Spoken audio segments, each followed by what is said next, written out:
Hey, it's Giuseppe with Zenith Home Loans, just relaxing here in our virtual office, wishing I was at the beach. We were looking at some of these backgrounds this morning on Zoom, and Elena, my daughter, was like, you should wear a Hawaiian shirt today and pick this one. So that's what I'm doing.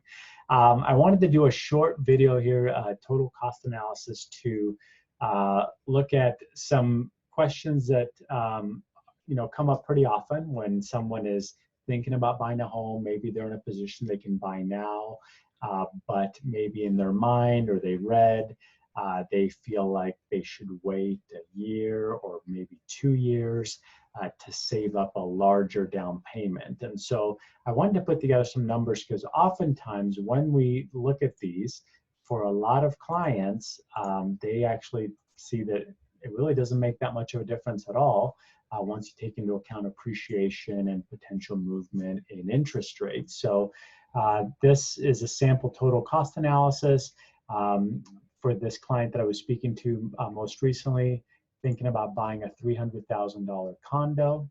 Okay, today you can get about a 3.375 interest rate, which with taxes, HOAs, and insurance would put his payment, and mortgage insurance would put his payment around $1,860. That's for a 3% down payment. You need about $15,000, and he has that in savings.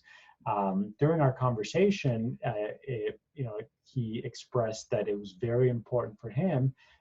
He felt like he needed to wait 1 to 2 years to buy, because he wanted to double or triple his savings and be able to put down closer to 10% on a purchase price. So I built this originally for him, and then I said, this is probably pretty good information. I want to share it with a lot more people.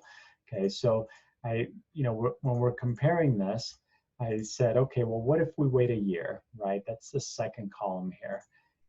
The home's gone up 5% in value. So instead of paying $300, now you're paying $315. Okay, let's assume the interest rate is the same. I mean, they're at historically low levels right now, and they're probably going to remain low for a while. But we have to think back, I'm filming this in April of 2020.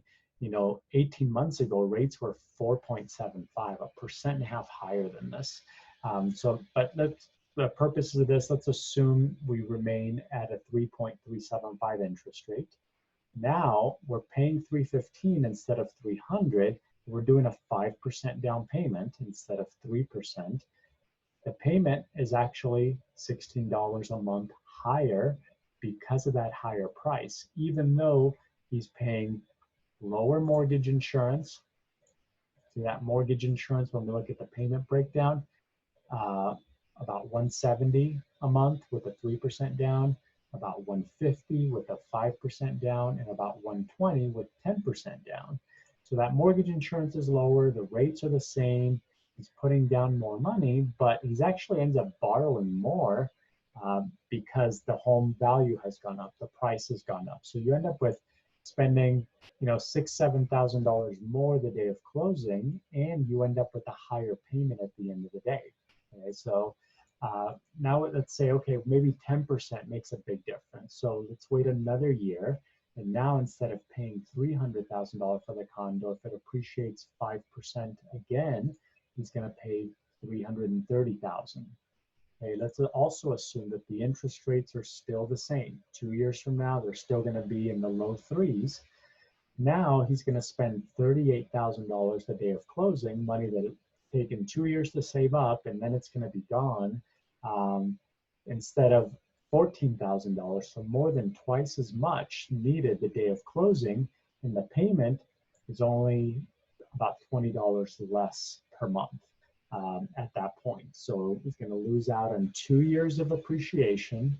It's going to pay more for the house. Assuming the rates are the same, the payment is basically going to be a lateral payment, not any big savings for putting 10% down instead of 3% down. And the last column I wanted to show is, what if rates don't remain the same? What if they go up just 1% from where they are now, and he waits 2 years? So then we have a $330 purchase price, a rate of 4.375, still a great rate historically, but percent higher than what they are now.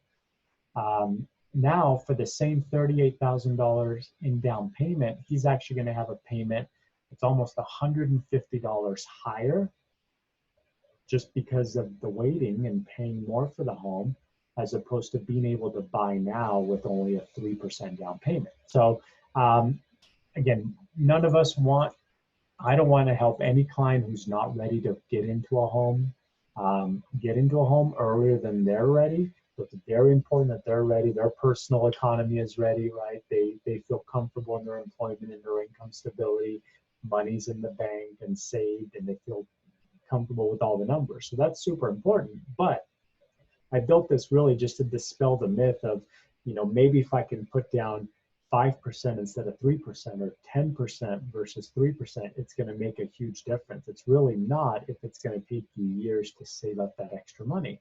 And then this way, by buying earlier, you have the added appreciation, right? The home is worth, $30,000 more now. You have $40,000 of equity essentially because you've been paying down the loan, and you end up with the same, a lower payment than having waited. So let me know if you have any questions. I hope you're doing great, and have a great rest of your day. Bye-bye.